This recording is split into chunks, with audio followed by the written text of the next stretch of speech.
দাদা বাড়ির কি প্রয়োজন নেই এইভাবে না, আমার ঘর দুয়ার দরকার নেই, বনে বাস করবো।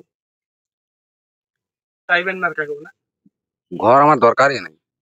কারো কাছে আর বলবেন না বাড়ির জন্য? না, এইভাবে থাকা যায়? আমি এইভাবেই থাকবো। দরকার হয় বালা যাবো, তিরপল আবার কিনবো, রাজু বানা যায় তখন বানা যাওয়া দেখা যায়, তিরপল বানা করে চালাবো। কয়েক বছর আগে আয়লা ঝড়ে ভেঙেছিল মাটির বাড়ি। বাড়ি ছেড়ে রাস্তায় নামতে হয় মানুষগুলোকে। সে সময় প্রশাসনের আধিকারিকেরা এসে প্রতিশ্রুতি দিয়ে যান দ্রুত মিলবে সরকারি আবাস যোজনার বাড়ি। বছরের পর বছর গড়িয়েছে, মেলেনি আবাস যোজনার বাড়ি। ত্রিপলের ছাউনির নিচেই চলছে বসবাস। দরিদ্র পরিবার বিদ্যুৎ বিল না মেটাতে পারায় ইতিমধ্যেই বিদ্যুৎ সংযোগ বিচ্ছিন্ন করে দিয়ে গেছে বিদ্যুৎ দপ্তর। এভাবেই ক্রমশ দিনে রাতে অন্ধকারে ডুবছে চন্দ্রকোনা ২ নম্বর ব্লকের ধামকুড়িয়া গ্রামের সুলোচনা রায় ও তার পরিবারের সদস্যরা। প্রশাসনের উদাসীনতা এই অভিযোগে ক্ষোভে ফুঁসছে ওই পরিবার। সুলোচনার দাবি, বাড়ি না থাকায় এক ছেলে তার পরিবার নিয়ে চলে গিয়েছে তার শ্বশুর বাড়িতে। বর্তমানে সুলোচনা ও তার ২ ছেলে বৌমা স্কুল পড়ুয়া নাতি নাতনি, তাদেরকে নিয়েই ত্রিপলের ছাউনির নিচেই চলছে বসবাস। বিদ্যুৎ না থাকায় ২ নাবালক দেশের ভবিষ্যৎ বেজায় সমস্যায়। সুলোচনার দুর্দশার কথা স্বীকার করেছেন গ্রামের মানুষজনও।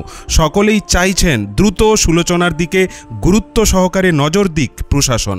যদিও আমাদের কথায় তৎপরতা দেখালেন চন্দ্রকোনা ২ নম্বর ব্লকের বিডিও উৎপল পাইক। দ্রুত সুলোচনার পরিবারকে সমস্ত কাগজপত্র নিয়ে বিডিও অফিসে ডাক দিয়েছেন তিনি। এমনকি দ্রুত বাড়ি দেবারও আশ্বাস তাঁর।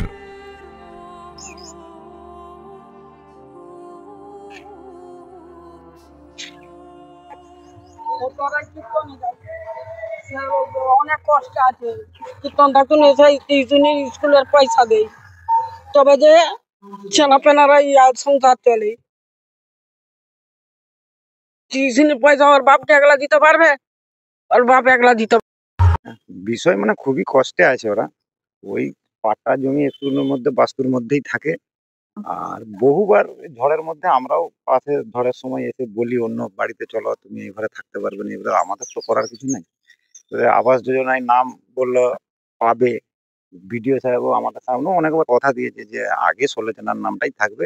আমি কথা দিচ্ছি ঘর পেলে আগে সুলোচনাকেই দেওয়া হবে। সেই ক্ষেত্রে এখন দেখা যাচ্ছে সুলোচনার নামই নাই।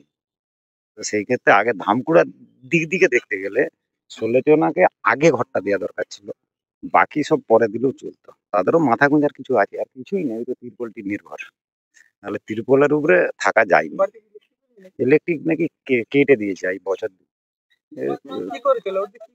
ওদের ওই যে চলে মনতে ওই এই কদিন আলু ভাঙা চলছিল, এখন না এবারে কাজ যোগ নাই। এবারে ছাতা ছাতা থেকে লাউ কাটা পুঁই কাটা ছিঁড়া ছিঁড়ি করে যা করে চলবে, যা করে কন্ট্রোলের চালটুকুন পাই।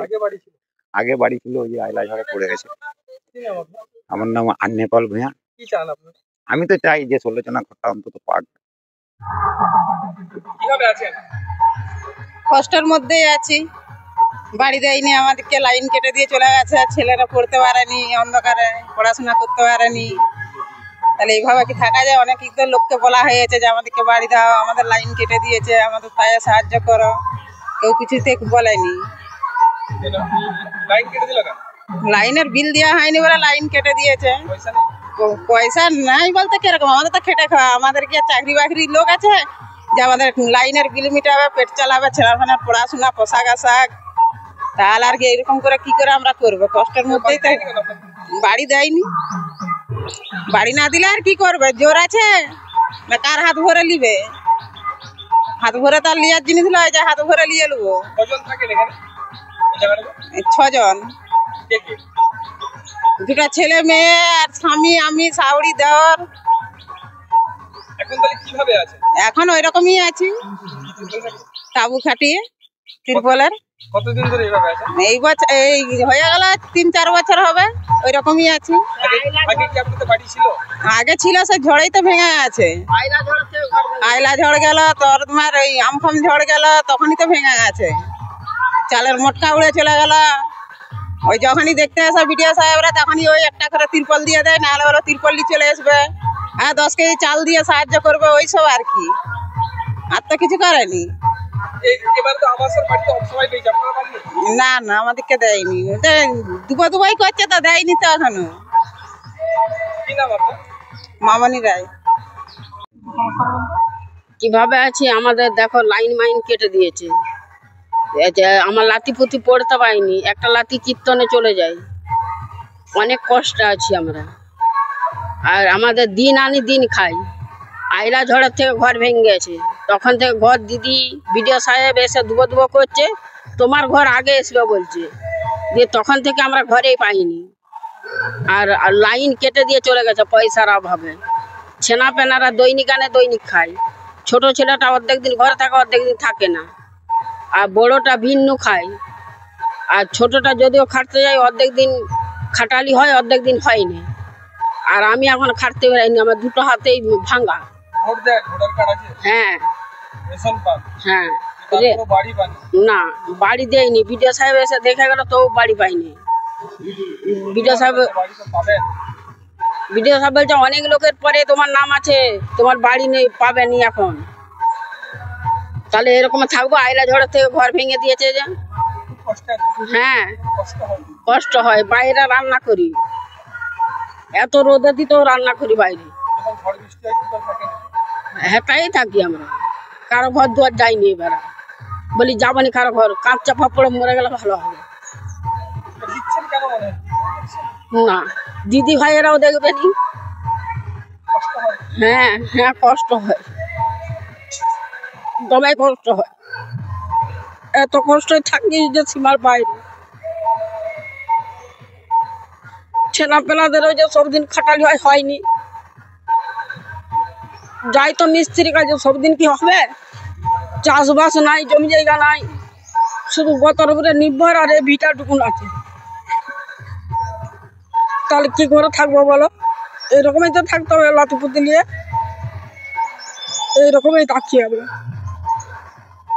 লাইন রয়েছিল, বড় বেটা বিল দিতে পারেন, কেটে দিয়ে চলে গেল। এই লাতিগুলা পড়তে পাইনি, কীর্তনে যাই, ওর বাপ একলা দিতে পারেনি। ভাই বোনের টিউশনের পয়সা ওর দিদি মিটাই, শ্রদ্ধারাই মিটাই। তাহলে বাধ্য হয়ে কীর্তনে চলে যায়। অত বড় মেয়েছে না তো।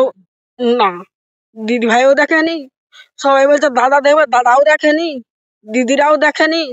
এইরকমই থাকি আমরা। কোনোদিন ছোটটা বাইরে চলে যায়, আবার 6 বছর 9 বছর পরে এলো তো এলো, নাই তো নাই। এইরকমই থাকি আমরা। এটা আমি আপনাদের মাধ্যমেই, সংবাদ মাধ্যমের তরফ থেকেই খবরটা পেয়েছি। খবর পাওয়ার পরেই আমি ওনাকে ডেকে পাঠিয়েছিলাম, ওনার পেপারস নিয়ে কী পেপারস আছে ওনার। তো ওনার জমির কাগজ, ভোটার কার্ড, আধার কার্ড, এগুলো সব উনি নিয়ে এসেছেন।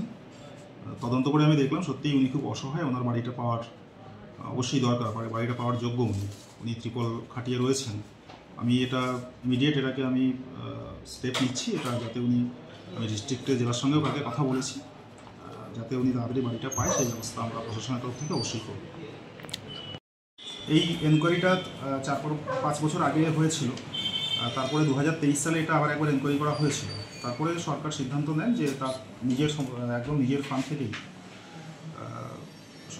বাড়ির টাকা দেওয়া হবে আর কি। তো বাড়ির টাকা দেওয়ার পরে আমরা আবার নতুন করে সরকারের নির্দেশে আমরা এনকোয়ারি করেছিলাম। তো আমরা PWL এবং স্যাংশন লিস্ট, দুটো লিস্টের উপরে এনকোয়ারি করেছিলাম। নতুন করে নাম ঢোকানোর আমাদের কোনো স্কোপ ছিল না। তো এইটা দেখা যাচ্ছে, এই কেসটা একেবারেই আলাদা। ওনার সত্যিই বাড়ি নেই এবং উনি প্রায় 4-5 বছর মানে ত্রিপলের বাড়িতেই বসবাস করছেন আর কি, তার পরিবারের বাড়িতেই বসবাস করছেন। তো এই নামটা যাতে ঢোকানো যায় সেটা আমরা দেখবো, অবশ্যই দেখবো। আমি SDO স্যারের সঙ্গেও কালকে কথা বলেছি, কালকে জেলাতেও আমি কথা বলেছি। এটা দেখা যাক, আশা করি বাড়িটা উনি পাবেন। ঠিক আছে।